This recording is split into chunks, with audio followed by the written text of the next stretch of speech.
So there you go. There's Pattern Memorial Pilzen, and there's Rummy. Well, welcome to Pilzen. Well, just outside Pilzen actually. I arrived here this afternoon. Let me just bring you up to date with what's happened. Now, we got up to the over Salzburg this morning about 8:30, 8:45, and it was still geschlossen. It was closed. The reason being there'd been a large rock fall down across the road up there, so the buses couldn't get up. They weren't sure when they could get it cleared. They would give an update about midday. We took the decision, because the weather was still raining, it was lousy, we decided to push on then to head towards Nuremberg. Now, we had a youth hostel booked in Nuremberg, and the problem was we couldn't bring it forward. So what we had to do, we cancelled it, and I took the decision. The guys were looking for a hotel for the night, and it was the cheapest one they could find was over £100 each. I took the decision then that rather than stick with them and do the piece tomorrow morning, I've already seen the war crimes courts years ago, so I thought I'd mug that off and I would start heading east towards Pilzen. So I arrived in Pilzen around about just after 4 o'clock at the Pattern Memorial. Unfortunately, it just closed. So what I did, I looked for a campsite and I found one. This is it. And there's my tent, and there's Rummy, all nice and tidy, parked inside. So there you go, first night's camping on the trip. So there's Rummy, all tucked up in the Lone Rider Moto tent. Yeah, so I got here about, I don't know, 5:30, time I finished messing about. Booked in. It was €10.58 I think it cost me, which is nice and cheap. Certainly cheaper than £100 for a grotty hotel room. So this is a quick look around the campsite. So up there I had my tea. I had a really nice tea actually. I started off with a nice pâté. Then I had roast camembert and potatoes with a cranberry sauce, very nice. And just to polish it off, I had 2 scoops of vanilla ice cream. Now the other thing about camping, there's an awful lot of mozzies about tonight. And I'll give you a show, a bit of a show and tell about part of the reason. It had been raining here over the last couple of days, but it has now cleared up. It's dry at the moment. There's a possibility of rain, only a possibility, but I could have got one of these. One of these huts, but I decided that I've got a tent, I might as well just have the tent. But there are a few other guys camping down here. Oh, I'm out for the crap. So there's a load of boys camping, and just down here is a lake. Now I suspect that it's the lake what is enticing the old mozzies. So there you go. So that's it. So that's the campsite. I could have got one of these cabins, but I decided not to.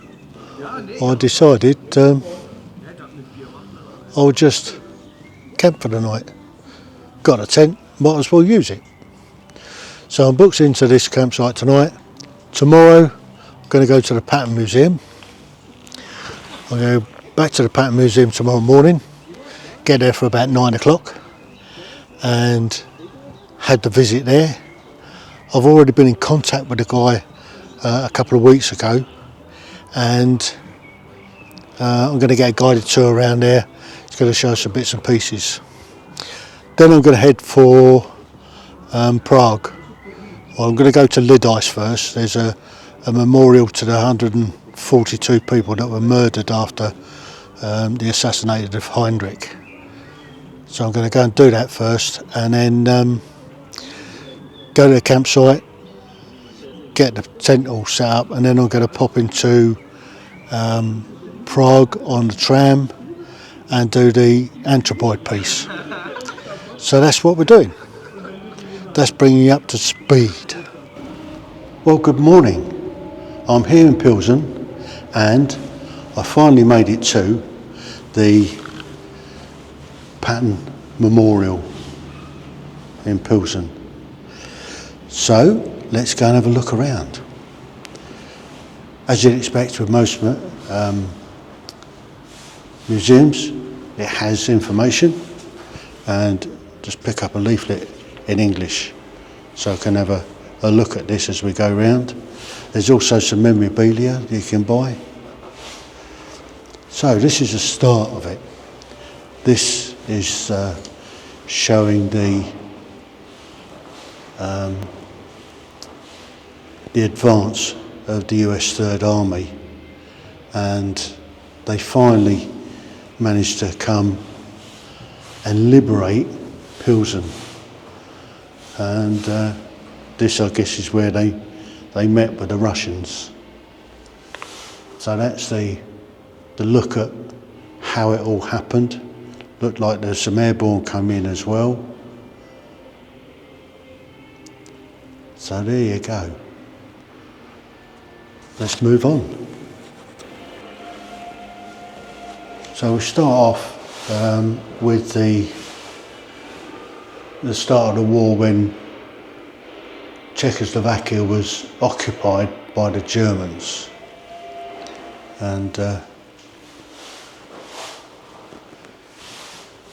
there's one of the leads.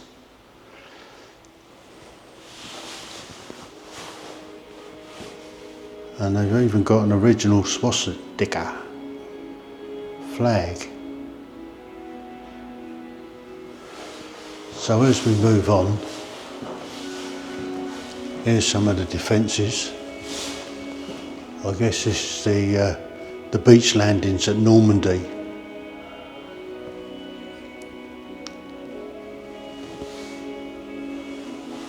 So soldiers, sailors and airmen of the Allied Expeditionary Force, you're about to embark upon the great crusade towards which we have strived these many years, months.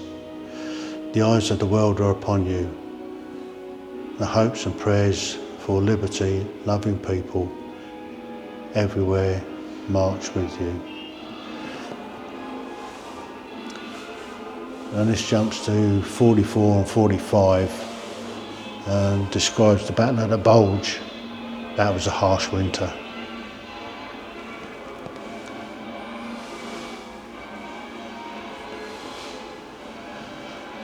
So there he is, George Patton, and his Third Army liberated Pilzen. So on the 25th and 26th of April 1945, the Trident in the Battle of Cheb. Cheb's not too far from here, And I guess these are relics from the time. Ah, trident, the big red one. Interesting. Trident. Trident must have been the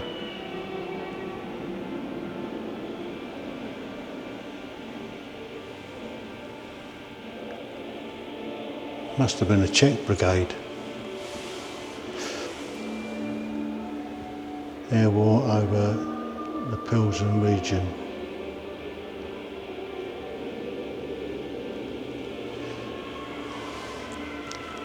So there was literally a ton of stuff in it.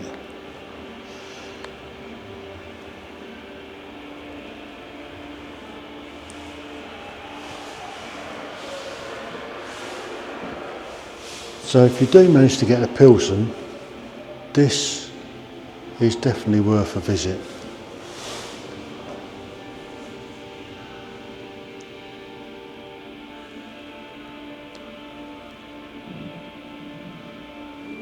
First of May 45.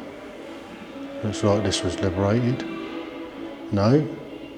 American pilot killed on the 25th of April 45. And the last raid over the 8th Air Force.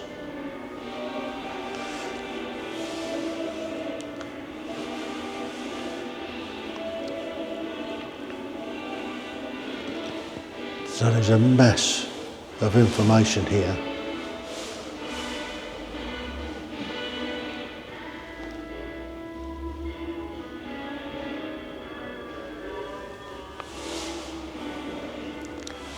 The Skoda works in flames. Of course, Skoda comes from Czechoslovakia, that was now the Czech Republic. So I guess they were still making stuff during the war for the war effort for the Germans. Obviously they didn't have a choice in the matter. Yeah, old General George Patton, he was famous for carrying a pearled handled pistol. I think it was a Peacemaker. So I guess the word went out from SOE to start the uprise. Unlike France, I think they started it a little bit later when the Americans were getting closer. So that started on the 5th of May 1945, the uprising against the occupation. And yeah, Colonel Charles H. Noble, 16th Armoured Division, he pressed on and took the city.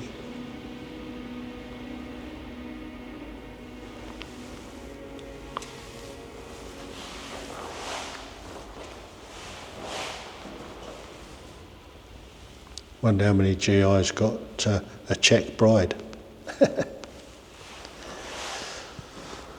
6th of May 1945 was the liberation of Pilzen.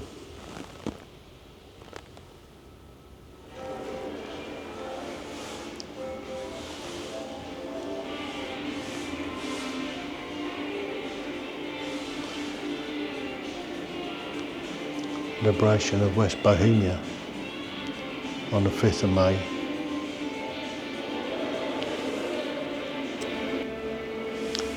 So the 7th of June 45, free Pilzen, and it was the 2nd Infantry Division that did a lot of the helping out.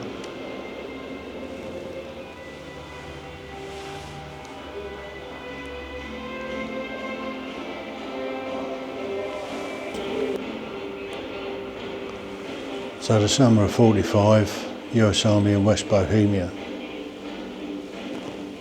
So they set up camp shows and all sorts of stuff. The USO was here.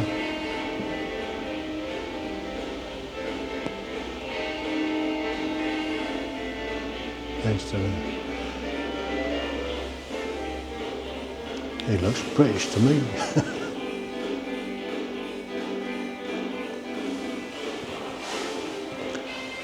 So men of general pattern were to be forgotten from 45 to 89. I guess that was down to the Cold War, and the Russians moved in, and life under the Russians couldn't have been a lot of fun. Well, good morning internet. That's what Nora Lee says anyway. So I'm here in Pilzen, and I'm just about to head off for Prague. Now I've been and done the just make sure where we're going. Yeah, straight on 26 Prague. Yeah, I've just done the Patton Memorial Museum, which is really good. If you are coming to Pilzen, the best time would be next May, round about the I think it's the 1st to the 7th of May. They have got a big celebration, the 80th anniversary of the liberation of Pilzen by the Third Army. Date for your diary. It's a really good week to come and stay in Prague. They've got over 300 military vehicles going to be attending. It's going to be well worth the trip. So get your hotels booked up early, spend a week in Pilzen, and just enjoy the celebrations of the liberation. So there you go, that's me now on my way out of Pilzen, on my way to a place called Lidice. I'm not even sure I pronounced it right, but there's a memorial to the 142 people that were murdered by the SS after the assassination of Heinrich and Anthropoid. So I'm going there first. I'm going to pay my respects at the memorial, and then I'm going to find a campsite, set the tent up and everything, and then I'm heading off into Prague itself to go and have a look at the place where they took part in the assassination, and then go and have a look at the church where they met their demise. So that's it for now. I'll catch up with you guys sometime later. So TT FM, ta-da for now.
Well, that's a small exhibition that they're showing at the moment. I got it wrong. It's not 142, it's 173 men, women and children that they killed before they razed the village to the ground. So this is a part of the memorial. This, I guess, is showing or depicting the men, women and children that were murdered here by the Germans, the SS. I must say the grounds are very well kept. Looks like they've got a team of gardeners keeping it absolutely pristine. Yeah.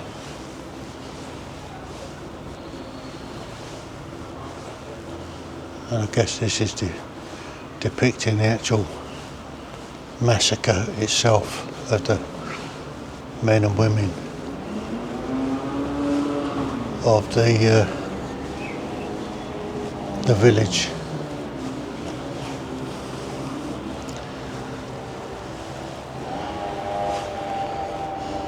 And the author of the sculpture group of Lidice children, the monument of the children's war victims, Maria Utilova.